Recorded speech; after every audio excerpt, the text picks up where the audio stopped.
Okay. So first of all, where did you come across the idea of 2012? Well, that was back in about 1981 when I read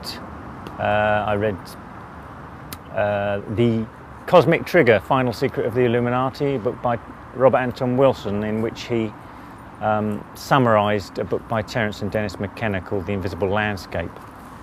It was about a 10-page summary, if I remember rightly, which really caught my fascination. So I then tried to get hold of The Invisible Landscape, and it took me 10 months to get hold of the book through the library. I couldn't get it from any bookshops or anything because it was out of print. It was a book that came out in 1975 originally, and the library let me have it for a month, and for 1 week rather. I photocopied the book and then was studying it for several years. But basically, McKenna and his brother, through experiments with hallucinogenic brew down in the Ecuador rainforest, they were told by these what they call insectoid anthropologists from the future that everything that is in the universe is encoded into the ancient Chinese oracle, the I Ching. So Terence took it upon himself to try and decode the I Ching, and he went back and used what was then quite a complex computer in the university with the help of a couple of mathematicians. He basically took all the mathematics out of the King Wen sequence of the I Ching, which is 6 line structures, and 64 of them, 384 lines in all, and he ended up with a wave which showed all the change in the universe from the beginning of time to the end of time. And then once he'd worked out where we were on the wave, he then realised that the wave hits the baseline, which means maximum novelty, things accelerating to a situation where there's huge breakthroughs, evolutionary breakthroughs happening faster and faster and faster until it all climaxes in 1 second. And then that came out as the 17th of November 2012. And he knew nothing about any of these other 2012 connections, Maya calendars or anything when he came up with this theory. And there are a number of other many other theories that all point to the same date, but all of them are independent. None of them are linked with each other. Right? That's right. I mean, a lot of people presume that McKenna knew about the Maya calendar first, but he didn't, because if he had known about it, he would have done what he did later when he found out about it, which was to shift his endpoint forwards to coincide with the Maya calendar. Because in his the 1993 edition of his book, he basically shifted the endpoint to coincide with the Maya calendar, because in the interim he'd found out about the Maya calendar. So you've got to basically, what he showed was a lunar calendar from China, which is over 4,000 years old, and a solar calendar from Mesoamerica on the other side of the world. And that's at least 2,100, probably 2,500 years old or more, and they both end within 34 days of each other in 2012. Well, having come across these different ideas that point to the date of 2012, something significant happening, what inspired you to research it further and write a book? I mean, why was this significant to you, more so significant than Nostradamus or any other end date prediction or anything else?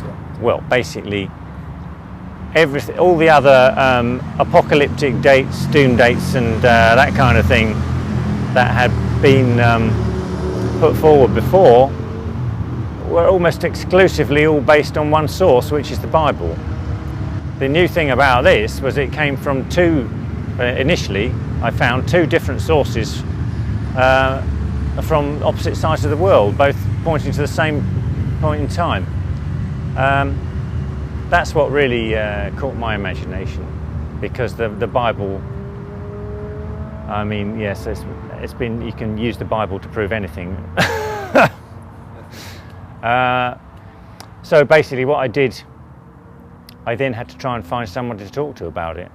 So I started doing the research, going into bookshops, looking through indexes, trying to find out anything I could about this subject, collecting the information, and then compacting it into paragraphs with little pictures and doing printouts. And I joined a crop circle group, actually, because here was a bunch of people who were broad-minded enough that they could have a conversation about this, and I just started handing these things out, and to find out if, you know, I wanted more feedback from people. Do you know anything about this, you know? And so then I did a talk for the Crop Circle group, and it went on from there with doing talks, and then basically when I put the website together in 2000, then I started getting feedback from all over the world from people who had altered states of consciousness or who had come across other prophecies or myths. And so, yeah, the database started to build. Well, what Mayan inscriptions are there? I understand we have the calendar with the long count, and the calendar actually ends on 2012. Is there anything? Are there any actual inscriptions that say the world will end or we will have a change? Is there anything specific in text? Yeah, that's a good question, and one of my favourites. Because the time I wrote Beyond 2012, there was, according to most archaeologists and anthropologists you spoke to, there's nothing in the inscriptions. Basically, there is something, but hardly anybody knew about it. And this all came out in April 2006, when one of these anthropologists, Robert Sittler, was writing an article for a university website. He was on the website, and people started discussing this article, and in it he was saying that the indigenous Maya people are very upset that that their cultural artifact, the calendar, something they thought they should be consulted about, and well, that's what they saw, that the New Age researchers are talking about their calendar and going around doing conferences, and they thought, you know, writing books, and they thought making money, and it should be them, which is fair comment. I mean, because here are the people that have been performing genocide on them for the last 500 years, and still are in some places. So it seemed very unfair. But so that's one thing that Sittler brought up, and then the other thing he said was, and anyway, there's nothing in the inscriptions that shows that the ancient Maya were at all interested in 2012. So anyway, I took him to task on that, because I'd just been looking into the Chilam Balam prophecies, which are post-conquest documents, because when De Lander came to invade, he basically made a bonfire of all the codices he could find, leaving only 4. And one of them may be a forgery. So, and they're quite damaged now. The Dresden is about the best condition one. Is this done on paper? A codex is made from the bark of a tree, a bark book. So it's light paper, a bit like papyrus actually.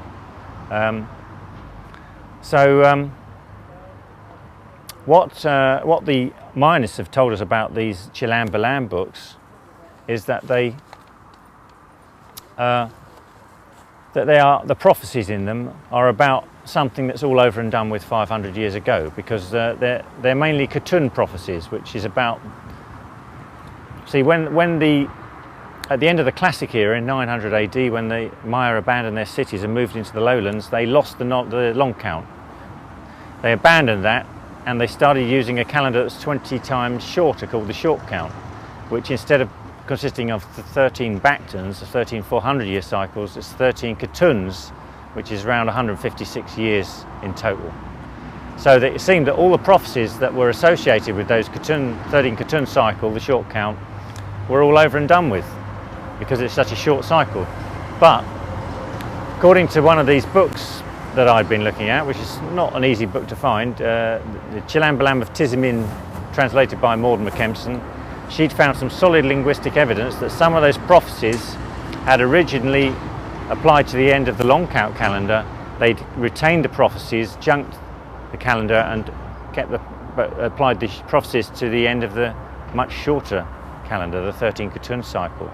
So if you take those prophecies, they are basically originally were about 2012. That is the implication. So I told Sittler about this, and he was sufficiently interested to ask some questions on a discussion group of Mayanists, which was the Aztlan discussion group, and then that got passed through to another discussion group called UT Mesoamerica, that's University of Texas discussion group. A little group of epigraphers on there, all talking about ancient inscriptions of the Maya.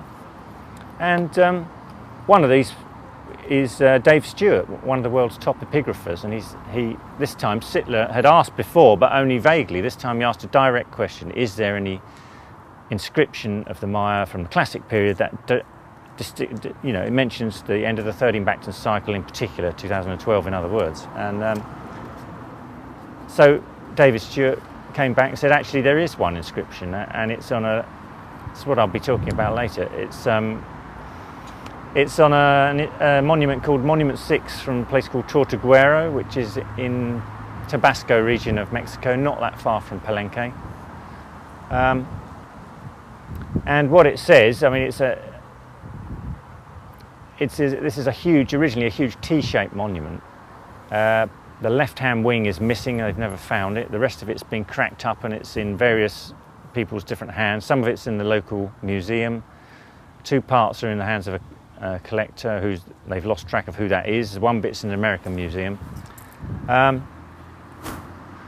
the right-hand wing of it, where the whole thing ends, where the inscription ends, it says, at the end of the period of the 13th Bacton on 4 Ahau 3 Kankin, that's 3 calendars cross-referencing 1 date, which is 21st December 2012, then it will happen.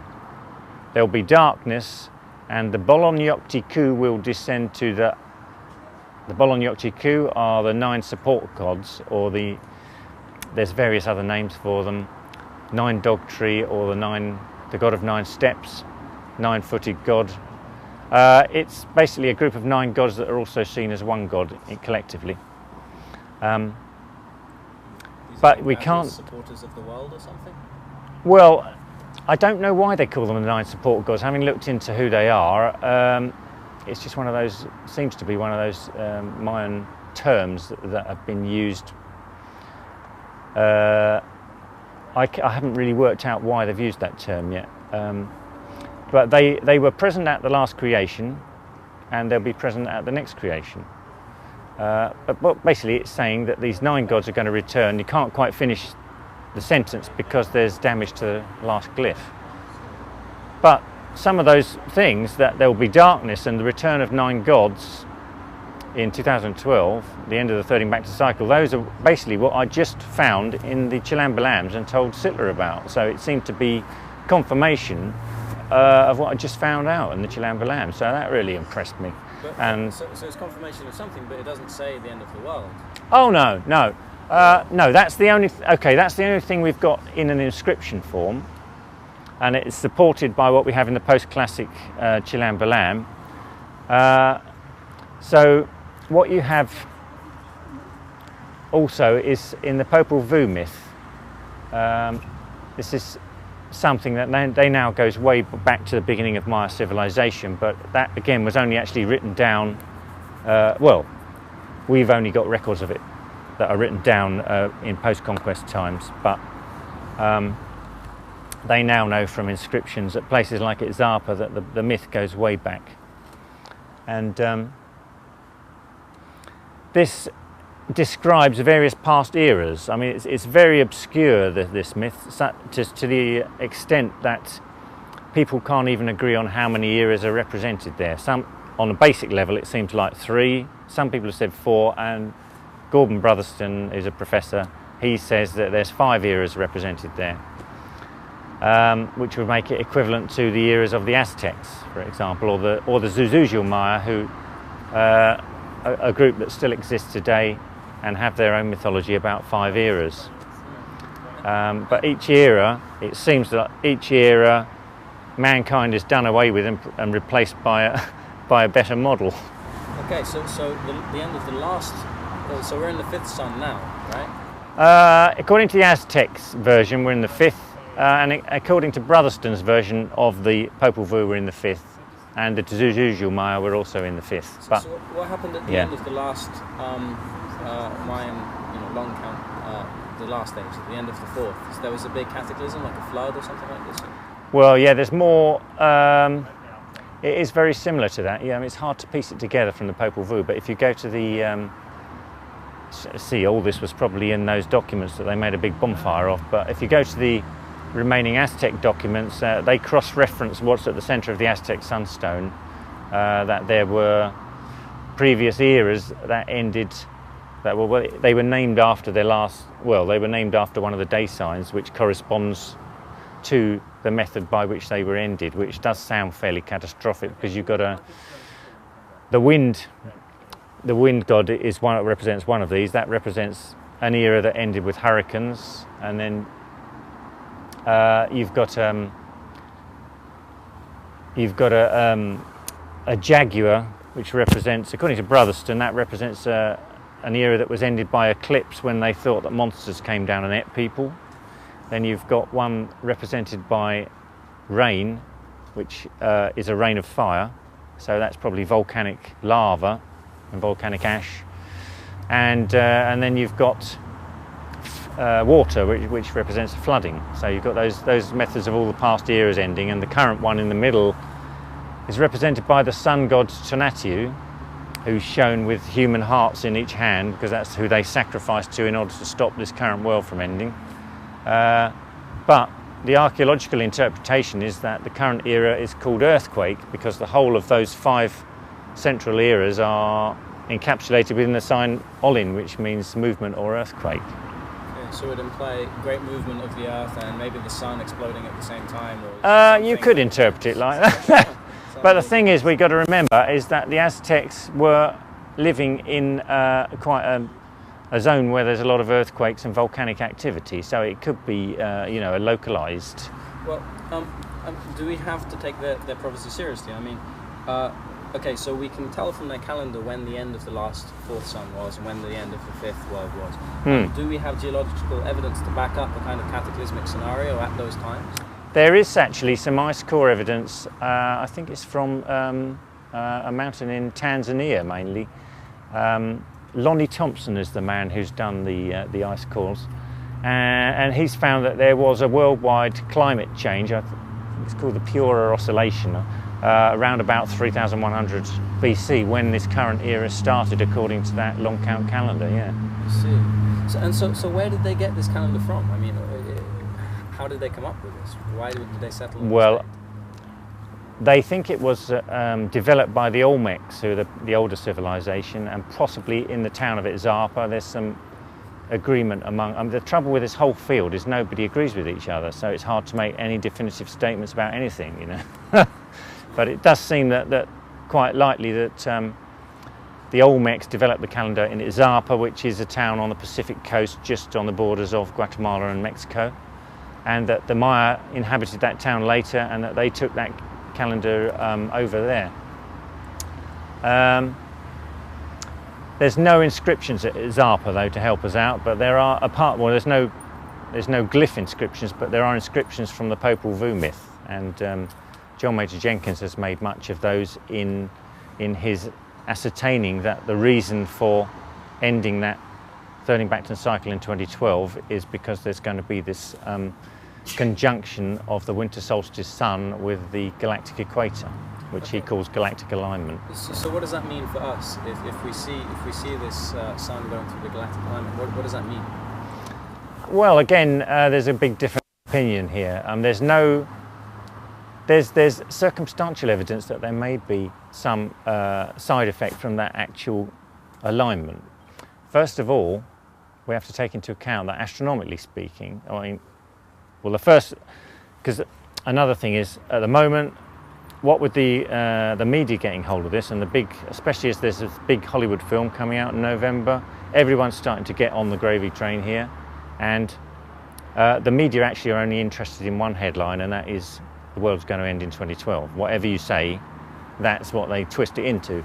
And so the archaeologists do not really want to be involved in that, and yet they keep asking them. So they've only got one choice, and that's to rubbish the whole subject. That's one.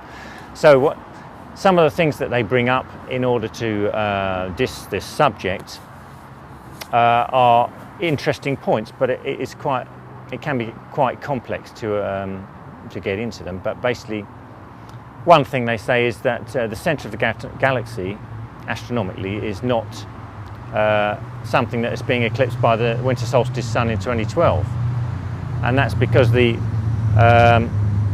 sun will be closer to that in a few hundred years' time, because it's just off that crossing of the ecliptic and the galactic equator.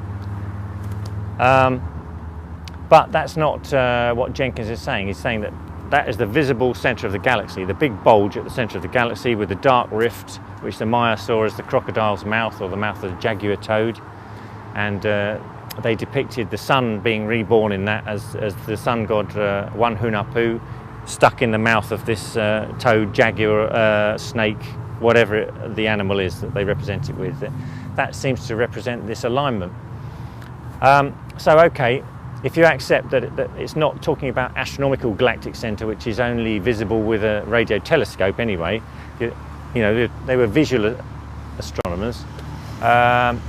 They didn't have radio telescopes, obviously, but if you accept that it's the galactic equator, the visible line you draw down the galaxy, and where the ecliptic, the passage of the sun and the planets crosses that point is where the sun sits in 2012, then the next thing to bring up is, okay, precession goes at the rate of, because that's what we're talking about here, the precession of the equinoxes. That goes at the rate of 72 years for 1 degree. So if you take the time it takes, the sun is half a degree wide, so it takes 36 years for it to, from touching one side of the galactic equator, to cross it until it's touching the other side. That's a 36-year time window in which this conjunction takes place. The centre of that is 1998, started in 1980, goes on to 2016. So the centre point being 1998, the next question is, all right, why didn't the Maya target this date for 1998, which is the centre of this whole galactic alignment process? And that's a very good question.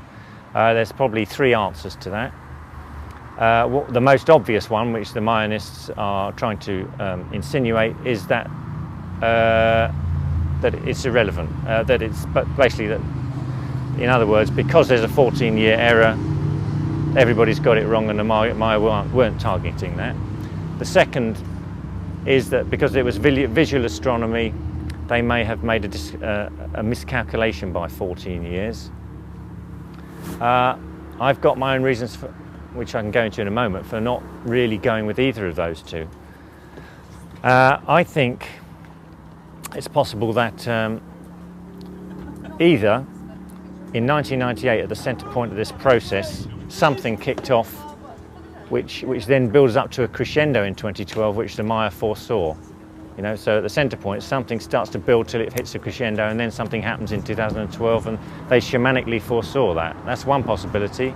Or the other one is that they are using the galactic alignment as a sort of celestial clock, a time window, in order to position this in time, in space-time, but that the end of their calendar actually pinpointed the moment during that time window, because again they shamanically foreseen possibly something else happening at that time, something else that happens in that time window. So the reasons why I don't really go for the 2 easy explanations is because a lot of people have been coming back recently from altered states of consciousness talking about 2012 when they knew nothing about it beforehand. That's near-death experiences, out-of-body experiences, remote viewers, deep trance meditation, people who've had sacred plant experiences, and even lucid dreamers. All these people have come back talking about 2012, and I've spoken to many of them, and they've, you know, it's been a surprise to them, especially when they found out that there's all this talk about it building up anyway. So there are a lot of people all around the world, and a lot of traditions and a lot of prophecies will point to this date. Now, are they all talking about cataclysm? Is that what we're expecting here? Is that what you're expecting here? No, actually, I've taken a look at all these theories people have come up with, and of course the myths. There's a very good illustration of this in the Maori myth, in which they say that at the dawn of creation, the sun, the earth and the sky were in a close embrace, and as a result of that they had 3 children, 3 gods that pushed their parents apart, and that's why the sky is up there and the earth is down here.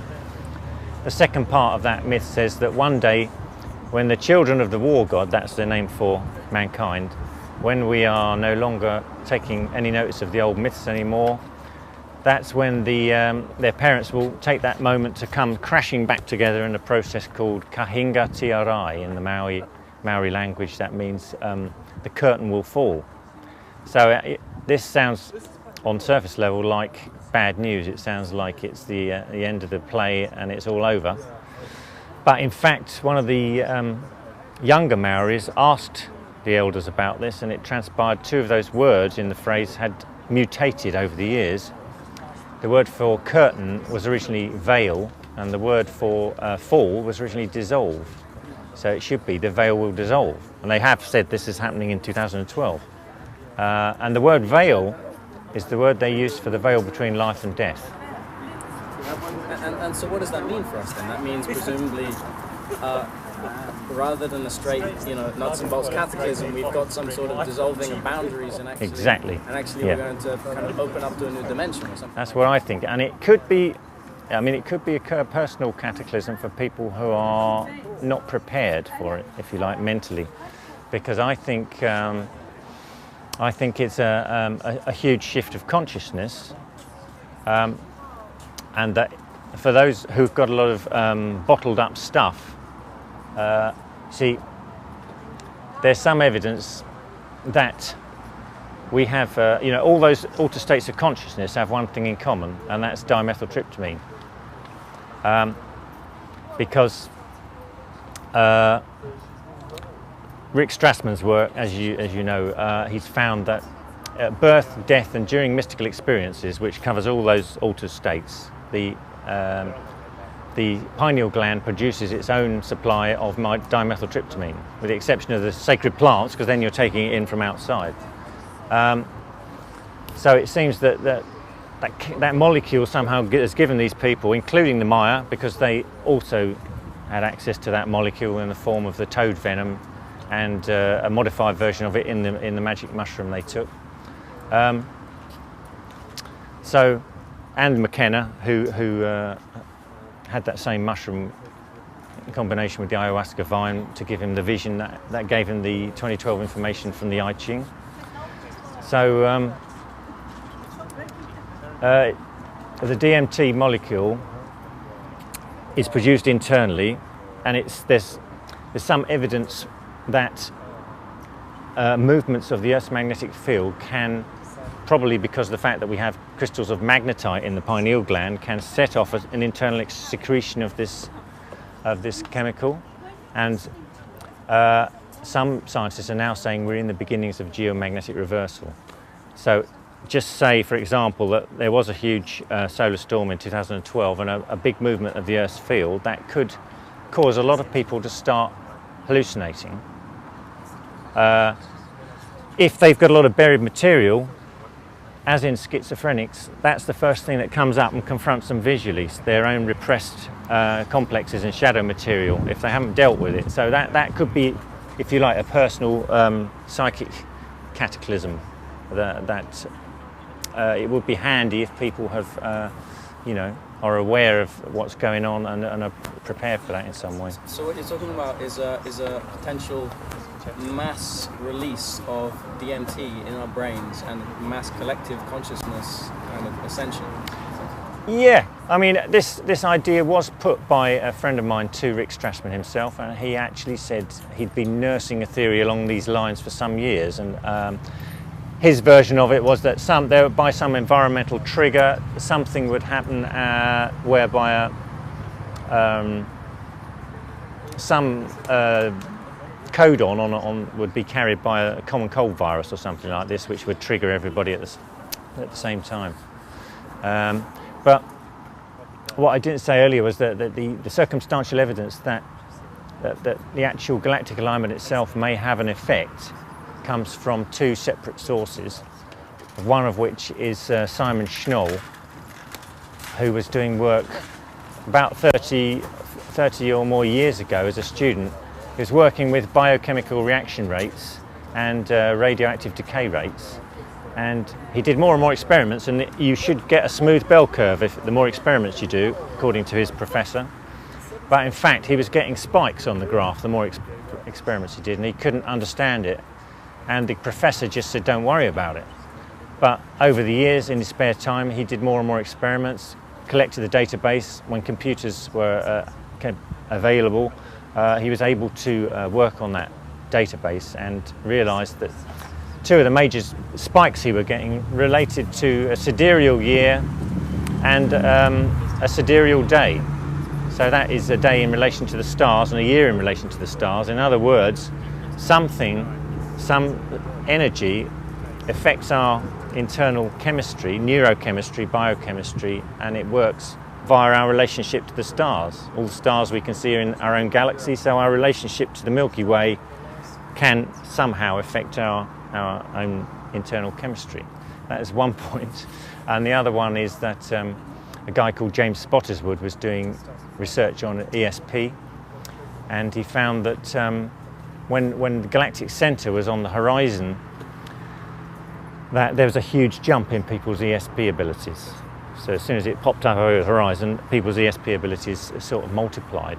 And so that implies that there's some effect from our alignment to the actual galactic centre area itself that somehow might improve our psychic abilities. Wilcock talks about this too. David Wilcock, he was saying that at like 2 a.m. inside the real time, our ESP abilities improve for an hour and a half or something like that. Right, that is from the same research as Spottiswoode. In fact, I think I got that information from Wilcock. He's brought a lot of these obscure bits of scientific research into the light of day, and a good man for that. Okay, so you picture more than anything else an evolution of consciousness triggered by some event, some obscure event, maybe DMT releasing in our brains, maybe something else, some alignment with the universe. We don't quite know why, but there's hopefully an evolution of consciousness. But do you also see cataclysm as playing a role in this 2012 scenario? Do you see the earth changes and this happening as well? Well, I do. If you look at all the people that have had near-death experiences, they virtually all say there is, going up to 2012, there will be an increase in earth changes. And if you look at what's already been happening in the world, we have had an increase in the incidence of hurricanes and earthquakes, volcanoes. There is evidence that we're in the middle of that already. It's not sort of saying on 21st of December 2012, the world's going to explode, which is what people like to make this into, but just that the way McKenna actually had a good metaphor for this, which was if an alien came round the corner and saw a woman giving birth, he'd think she was in the throes of a terrible agonising death and metastasising a huge tumour. In fact, the reverse would be true, because she's giving birth. That is the main event, although there may be some nasty side effects, and in some cases those side effects can get way out of control and kill the child or the mother. So this is where we have to have some input and try and have some contingency plans to stop things getting too bad. And all the indigenous people are saying that we can actually help things here, and that the actual earth changes are more severe if we don't actually get involved and try and cut down on pollution and all that sort of thing, because we're in a situation now where we're getting towards the point which Laszlo's called the trigger point, I think, something, or the chaos point, where actually the system gets very, very unstable, and it will either go down to break down or break through. And so that's where all the unsustainable things that we have an input into in the world suddenly reach this point where everything's going to either get better or get worse, and that's where it's down to us, you see. Has he mapped that to 2012? He did, yeah, apparently independently. Well, yeah. Okay, so you see us in a window of earth changes at the moment. You see these kind of cataclysmic things going on at the moment. We're seeing more we're seeing global warming and hurricanes and earthquakes and whatever. You don't see a specific, on the day 21st December 2012, a big cataclysmic event happening? That's not... No, I mean, originally I saw this as a window event of several years, and I do, in some ways I still do, because I think it's an event that's already started. We're in the build-up. I think that the Maya have used that date as a focus point, but I mean, I would be very surprised if anything happens on that day. I mean, when I found out about all the near-death people and the other people coming back from altered states, specifically mentioning that year, and I thought there must be some very big focus point to this process that occurs in that year, which should, after that point, be recognisable. So yeah, if you take the whole year of 2012, I would expect, you know, the major developments to happen in that year. Yeah. And so do you include in that the consciousness change? I mean, this idea of a kind of a mass ascension through the MT rush or something like that happening in our brains, is that okay. a moment, a trigger snap, or is that a window? I like to, my favourite, you know, because having been given an overview of all this material, I don't have my own personal theory to push really, so I'm quite open to chuck things out if more information comes in. But currently my favourite explanation is the Alexei Dmitriev explanation, because it seems to, not only does it cover most of the information, but it also coincides with what the near-death experiencers are saying very, very accurately. What Dmitriev says is that these changes are not just happening on Earth. Basically, they're throughout the whole solar system. We're getting atmospheric and magnetic changes. Uranus and Neptune have got 50-degree change to their magnetic fields. So it seems that the more extreme changes are happening first on the outer reaches of the solar system. And he said that there's a huge 1000% build-up of interstellar plasma on the edge of the heliosphere, where the solar system goes through interstellar space. So he's saying that that build-up of plasma is probably because the solar system is going into a cloud of plasma that is bleeding through and changing all the atmospherics and magnetics on the planets throughout the whole solar system. But he said that this is not just about changing the Earth's environment physically, but he says it's going to cause us, to quote, a mass spontaneous evolution of mankind. He sees it as being the trigger, the plasma as the trigger to a change in consciousness. So what, would that happen in an instant, or would that be a couple of days, or weeks, or months, or years, or? Well, he saw this as, I think, well, he thinks that the magnetic reversal, he also thinks it's going to cause a magnetic reversal of the Earth. He thinks that's already started, because plasma would feed in at the magnetic poles for a start, where you've got the northern and the southern lights. That's where the magnetic effects would feed in. It says there's a huge increase of plasma spheres in our atmosphere, which he's done a separate study on. But yes, he thinks it's going to switch the Earth's poles. It could be that it will interact with us, because the Russians have also found that we have a plasma body, an actual independent sort of plasma sheath that corresponds possibly to the etheric body in esoteric texts. But it could be that that is what will be affected by the influx of plasma into the atmosphere. Of course, we now have a big split in the Earth's magnetic field, I think, which will probably, yeah, let more of this stuff in.